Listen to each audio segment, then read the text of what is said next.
அன்பு நண்பர்கள் அனைவருக்கும் வணக்கம். என்னுள் இருந்து என்னை இயக்கிக் கொண்டிருக்கின்ற இறையருளுக்கும், குருவருளுக்கும் என் மனமார்ந்த முதற்கண் வணக்கத்தையும், நன்றியும் தெரிவித்துக் கொண்டு, இன்றைய வீடியோ பதிவின் மூலமாக அசைவம் சமைக்கும் வீடுகளில் வாஸ்து அ பார்க்கலாமா? வாஸ்துப்படி அந்த வீடு அமையுமா? அப்படின்னு ஒருத்தர் கேட்டிருக்காரு.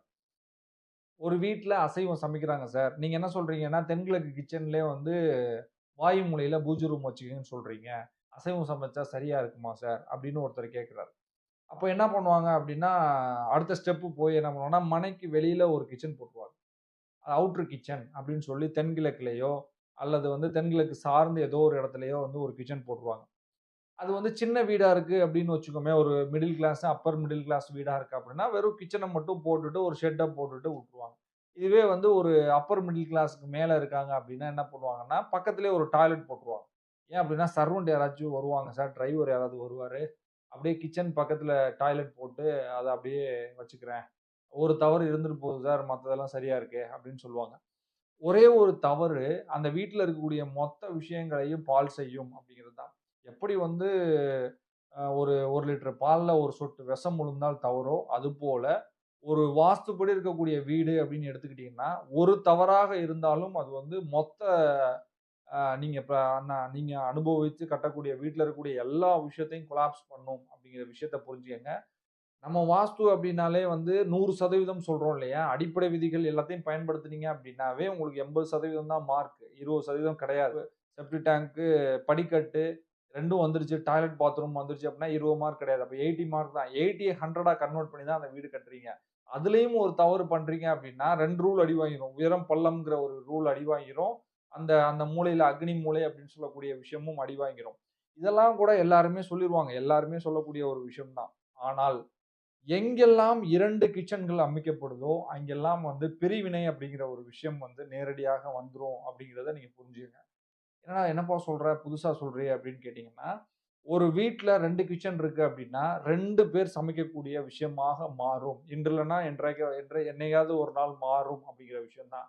அப்படின்னா என்ன அர்த்தம் அப்படின்னா, அந்த வீட்ல இருக்கக்கூடிய பையனோ, பெண்ணோ, அந்த வீட்ல மருமகளோ யாரோ வர்றாங்க அப்படின்னா, அவர்கள் தனி குடித்தனம் போறதற்கான ஒரு வாய்ப்பை அந்த கிட்சன் உருவாக்கும் அப்படிங்கிறது தான் வந்து மிகப்பெரிய ஒரு உளவியல் சார்ந்த ஒரு விஷயமா நீங்க பார்க்கணும்.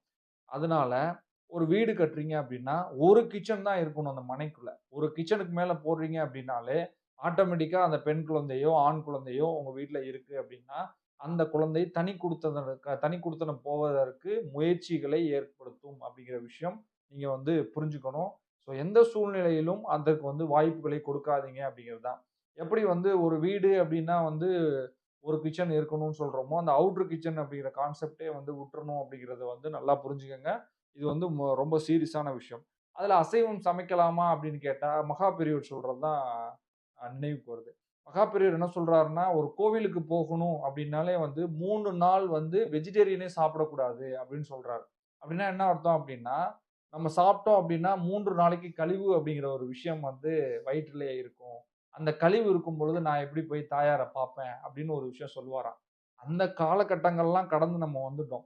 இப்போ வீடு அப்படிங்கிற ஒரு விஷயம் வந்து எண்ணங்களை மாற்றுவதற்காக தான் அந்த பூஜை ரூம் அப்படிங்கிற ஒரு விஷயத்த குடுக்குறோம். ஸோ நான்வெஜ் சாப்பிடாம இருப்பது சால சிறந்தது. சில கட்டாயங்கள், சில ஹெல்த் ரீசன்ஸ்னால நீங்க சாப்பிடுறீங்க அப்படின்னா, நிச்சயமாக வச்சுக்கலாம். உங்கள் கடவுள் வந்து உங்களை வந்து பெரிய லெவல்ல துன்புறுத்த மாட்டாங்க அப்படிங்கிற எண்ணத்தோட நீங்க செயல்படுங்க. உங்க அப்பா, அம்மா மாரி நெனச்சுக்கங்க. எப்பவுமே சொல்லுவேன். காஞ்சிபுரம் காமாட்சி அம்மன் விளக்கு வந்து ஒரு வீட்ல இருக்கு அப்படின்னா, அந்த வீட்டினுடைய பெண்ணாக, ஒரு தாயாக உங்களுக்கு வந்து சப்போர்ட் பண்ணுவாங்க அப்டின்ட்டு. அப்ப தாயாக சப்போர்ட் பண்றாங்க அப்டின்னா, அவங்க வந்து உங்களுக்கு வந்து நான்வெஜ் சாப்பிடுறீங்க, உங்கள தண்டிக்க போறேன் அப்டிங்கிற விஷயமே கிடையாது. ஸோ அதெல்லாம் விட்டு தள்ளிட்டு, வாஸ்துப்படி ஒரு வீடு கட்டணும் அப்டின்னு ஆசைப்பட்டீங்க அப்டின்னா, ஒரே கிட்சன், ஒரே டைனிங் ஹால் அப்டின்னு ஒரு முடிவு எடுத்துங்க. நிச்சயமாக உங்க வீட்ல வந்து தனி குடித்தனம் அப்டிங்கிற ஒரு விஷயம் வராது. உங்க வீட்ல வந்து பிரிவினை அப்டிங்கிற ஒரு விஷயம் வராது அப்டிங்கிற விஷயத்த இந்த வீடியோ பதிவு மூலமாக தெரியப்படுத்துறேன். ஸோ இந்த அரிய வாய்ப்பை உருவாக்கி கொடுத்த பிரபஞ்சத்திற்கு என் மனமார்ந்த நன்றிகள்.